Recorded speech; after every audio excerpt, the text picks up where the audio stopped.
Este episodio es posible gracias a los donativos de nuestros escuchas. Ayúdanos a continuar. Gracias. Esto es el podcast de Historiografía Mexicana. Un espacio para la lectura en voz alta, para los libros de Historia de México. Conduce Pedro César Beas.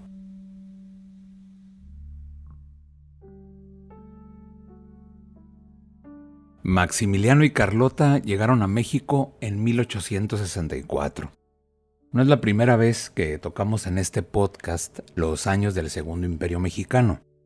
Ya lo hicimos en el episodio 111 con la correspondencia entre Benito Juárez y Margarita Maza, y en la entrega 130 donde hablamos de la Ciudad de México durante los años de la intervención francesa. Hoy no daremos lectura a un texto que nos hable de la vida política de aquellos años, porque la historia está en todas partes y puede contarse desde muy diversos ángulos. En cambio, nos acercaremos a un relato de viaje, no en la voz del emperador ni de la emperatriz, sino la de Paula Kolonits, una de las damas de compañía de Carlota, quien recorrió el país como parte de la comitiva europea que acompañó a Maximiliano en su llegada y primeros meses en México. Lo que escucharemos hoy corresponde al momento en que aquella comitiva pisa por primera vez suelo mexicano. Kolonits no escribe como historiadora ni pretende dar cuenta de la política mexicana. Es una viajera europea que se enfrenta por primera vez a un mundo completamente distinto al suyo, y precisamente por eso su relato resulta tan interesante. Nos permite observar el México de aquellos años a través de los ojos de una mujer culta que llega con sus propias ideas, expectativas y, más que nada, prejuicios. Su primera impresión, habrá que decirlo, no pudo ser peor. Veracruz le parece una ciudad malsana, triste y hostil. El calor, los pantanos y el aire pesado terminan por construir una imagen casi insoportable de aquel lugar. Y gracias a ese registro nos enteramos de mucho más. De los caminos en malas condiciones, de los carruajes y sus mulas, de los pueblos y sus habitantes, de la pobreza que se encuentra a su paso, y de una naturaleza que le sorprende por su exuberancia y al mismo tiempo de extensas tierras que observa sin cultivar. Así comienza Kolonits un viaje, un recorrido por un país extraño, contradictorio y fascinante.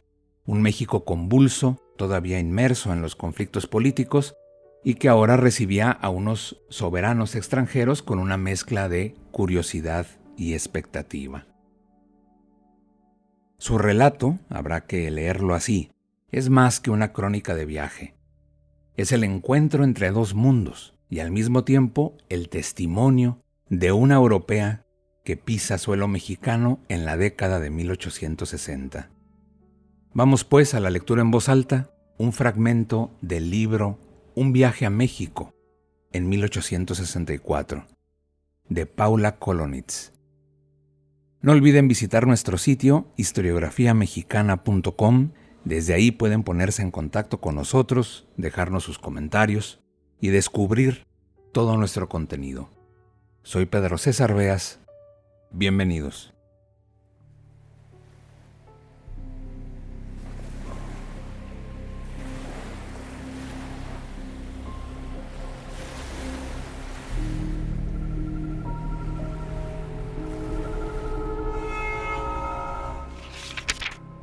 La costa es plana, arenosa y sin vegetación. Las casas no tienen tejado y están construidas en línea recta, regulares, formando una vasta calle, dando en todo la apariencia de un cementerio.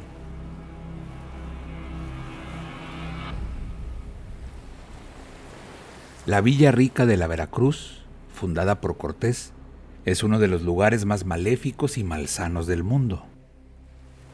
8 largos meses al año reina aquí la fiebre amarilla, disminuyendo las filas de los pobres europeos. así como la de los mexicanos nativos del Plan Alto, pero que por sus negocios se ven forzados a pasar algún tiempo en este funesto lugar. Para los veracruzanos son inocuas las fatales miasmas. Las razones por las cuales el terrible morbo florece con tanta fuerza deben buscarse en las altísimas dunas que impiden el libre curso del aire, en las marismas que circundan toda la ciudad y de las cuales, por la putrefacción de las plantas, el aire se impregna de mortíferas exhalaciones. La melancolía es mayor cuando se ven, sobre un escollo de coral, los restos de una nave francesa que aquí naufragó. Nuestras impresiones fueron dolorosísimas y nuestro corazón estaba angustiado. Solo el emperador se conservó sereno, aunque su serenidad era sarcasmo.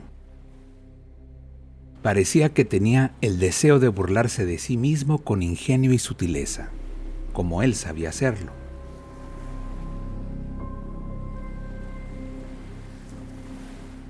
La atmósfera era pesada para todos.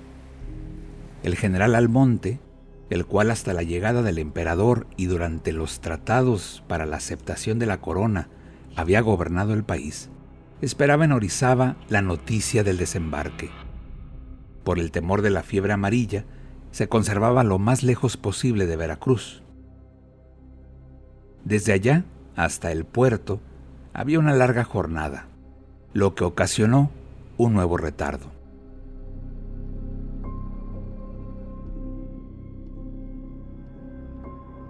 Veracruz nunca fue favorable a las nuevas combinaciones políticas.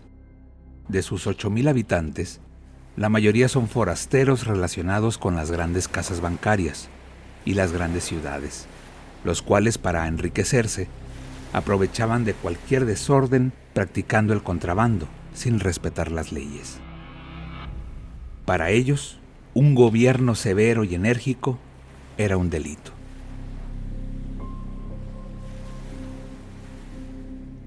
Finalmente por la tarde llegaron al monte, el general Sala y todas las autoridades de Veracruz. Almonte nos hizo la más favorable impresión. Él es hijo de aquel párroco Morelos, que se hizo célebre durante la Guerra de Independencia, y de una india que lo tuvo en la montaña, Almonte.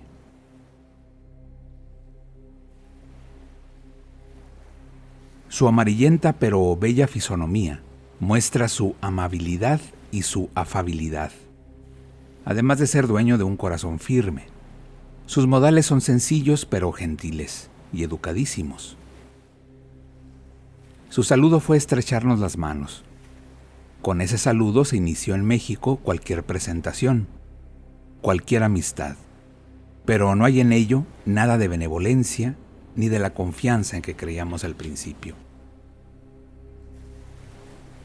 Al caer la tarde, tronaron todos los cañones del fuerte de San Juan de Ulúa. Se iluminó la ciudad de Veracruz con miles de fuegos de bengala, y la flota francesa puso sus fanales en los mástiles lanzando sus rayos.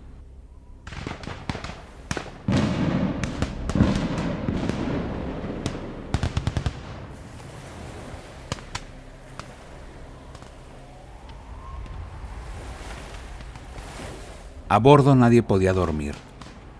Habíamos tenido esperanzas e inquietudes demasiado vivas. A las 4:30 asistimos a misa en la cubierta central. A las 5 descendimos a los barquitos que debían conducirnos al muelle que arribamos. Cuanto más se acercaba uno a la ciudad, más pestilente se hacía el olor que es característico de Veracruz.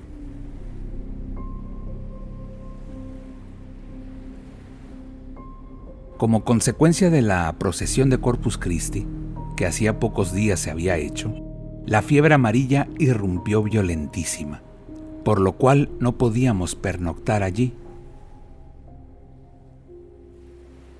Al poner los pies en suelo mexicano, terminaba nuestro servicio de corte austriaca que había formado el séquito del archiduque y de la archiduquesa. Debían sustituirnos las damas mexicanas, pero las buscamos en vano.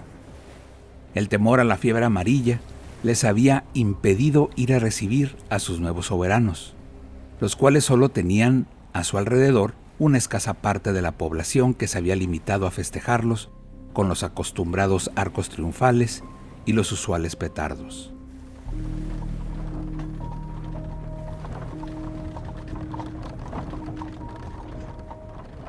La acogida fue glacial.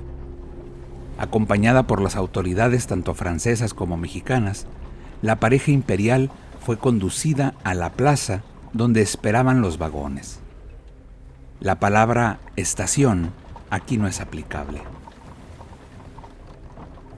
Los carros, para el breve camino que recorren, son cómodos. Los asientos están tejidos de paja, así como las persianas que dan acceso al aire libre. A gran prisa, los franceses tendieron las vías para escapar con sus tropas lo más ligeramente que pudieran de los límites de las miasmas pestilentes. Aquí, el europeo no se encuentra bien y huye. El lujo de un guardavías no se conoce y sería, por así decirlo, imposible. El camino atraviesa los pantanos y entra a lugares desiertos donde no se ven más que estropeados e inclinados arbustos y algunos cactus. Así viajamos por una larga hora hasta llegar a Soledad, que es un lugarejo solitario y pobre en el cual habían hecho un cobertizo de madera adornado como mejor pudieron y donde nos fue servido un abundante desayuno.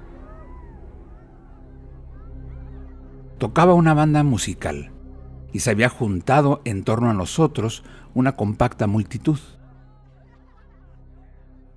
Fieles a las costumbres mexicanas, aquí se desperdició muchísimo tiempo y cuando proseguimos era ya casi mediodía.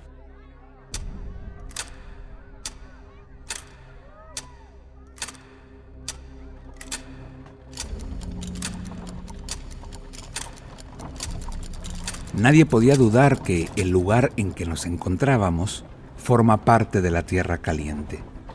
La locomotora nos transportó casi una hora más hasta llegar a Loma Alta, donde termina la magnificencia de los ferrocarriles mexicanos.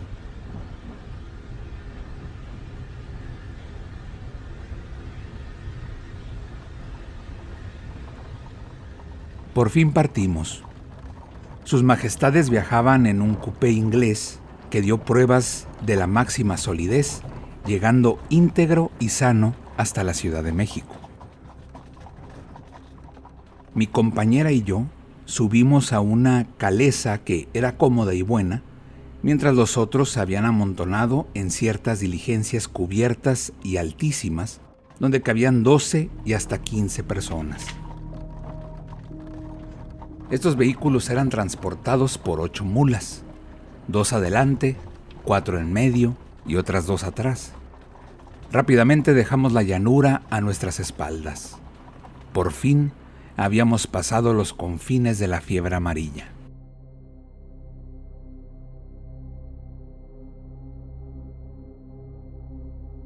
Nos acercábamos a las montañas que habíamos admirado de lejos.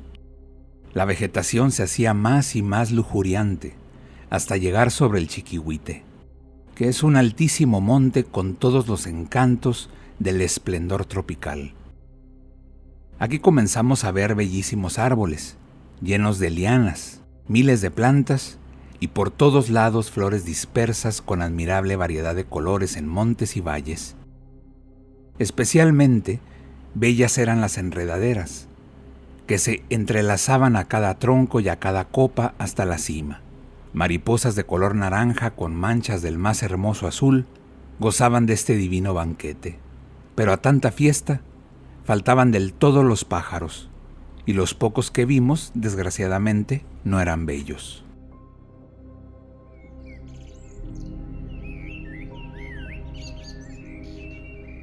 Los lugares por donde pasábamos estaban en su mayor parte despoblados. Solo de vez en vez, dispersos aquí y allá, encontrábamos cabañas hechas de carrizo y cubiertas de palma o de hojas de maguey. Sorprendidos y curiosos, con aquella mirada dulce y melancólica, nos veían los macilentos y amarillentos indios.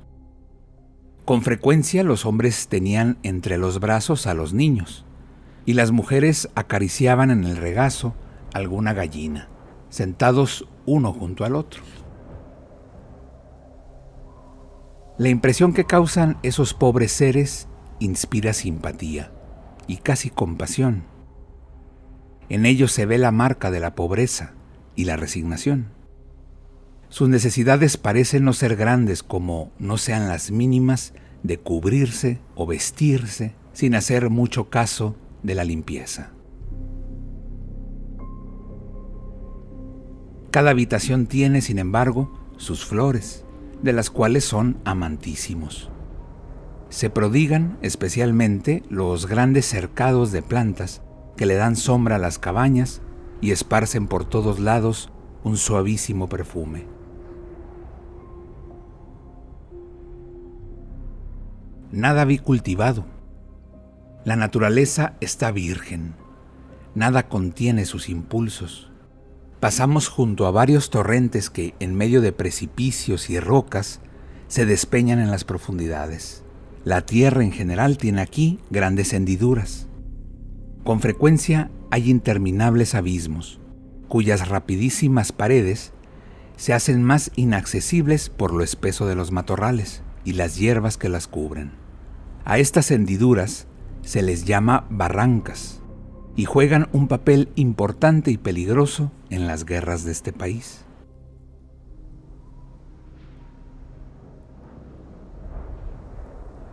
En Paso del Macho fue levantada a las prisas una sala de tosca madera que adornaron elegantemente y donde nos sirvieron una comida en la que hizo los honores el prefecto de Córdoba, señor Mendoza, hermano del conde del Valle de Orizaba, que más tarde conocimos muy bien.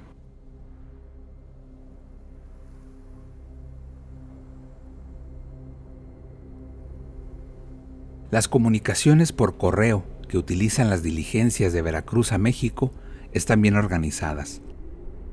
A intervalos de 2 o 3 horas, muchas veces en medio de lugares inhóspitos y desiertos, se pasa junto a grandes establos en los cuales hay siempre anexa una pulquería. El mexicano que, como ya dije, no sabe apreciar el tiempo, se regocija y aprovecha estas ocasiones para entretenerse aquí y allá todo lo posible. Esta vez, sin embargo, había en realidad una buena razón para esperar, porque todas las mulas de los alrededores habían sido requisitadas para el servicio del emperador.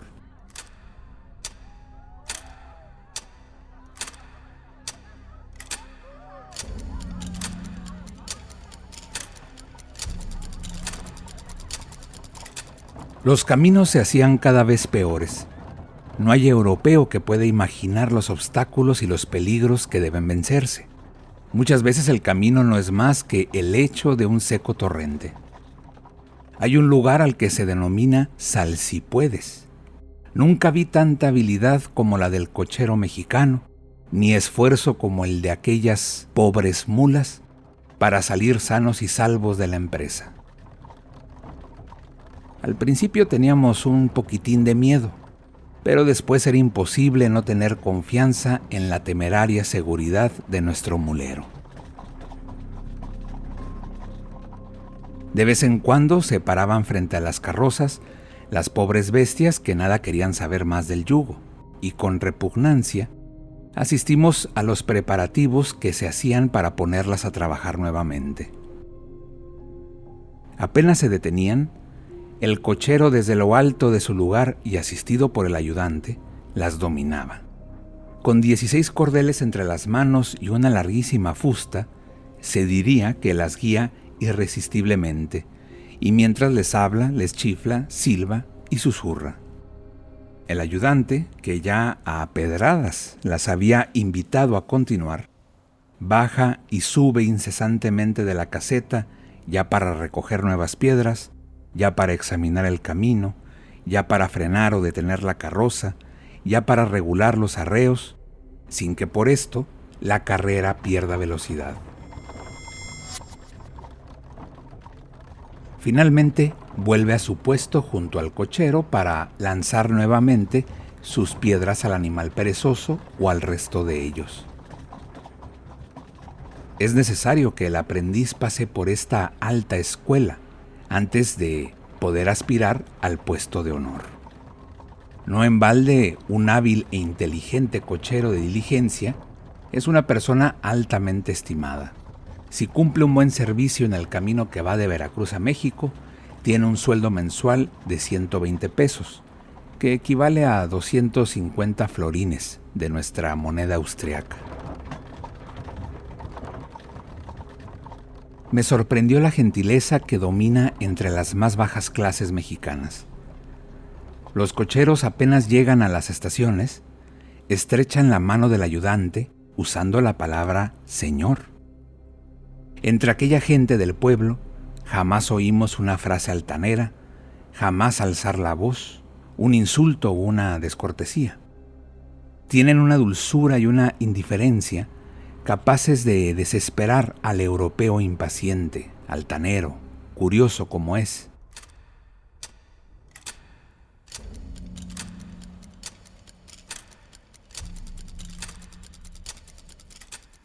¿Quién sabe? Es la respuesta común que el mexicano le da a cualquier pregunta, súplica o amenaza. Entretanto, hacía 3 horas que había anochecido y cerca de las 10 llegamos a Córdoba. En una enfiestada casa, grande y bella, se había dispuesto todo para albergar aquella noche a sus majestades. Pero no se había pensado en que, además del emperador y la emperatriz, habíamos 80 pobres criaturas que, cansadas y abrumadas, pedíamos un lugar y un lecho. Con grandes trabajos, mi compañera y yo encontramos 2 camitas, y tal honor era tan grande como para enrojecer, porque los caballeros y el personal de servicio tuvieron que dormir en las carrozas, en sillones, en las terrazas de los cuartos y hasta en las escaleras. Pero dormir era imposible. La noche entera se oyeron incesantemente gritos y músicas, y también hubo cañonazos.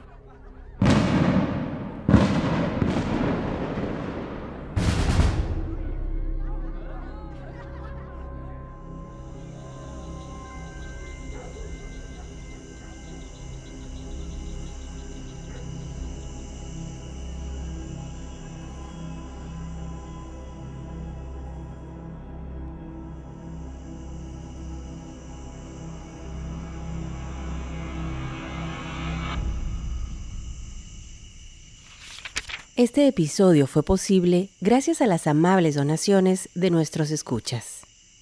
Al convertirte en mecenas de este podcast, fomentas la lectura y la divulgación de la historia de México. Visítanos en historiografiamexicana.com.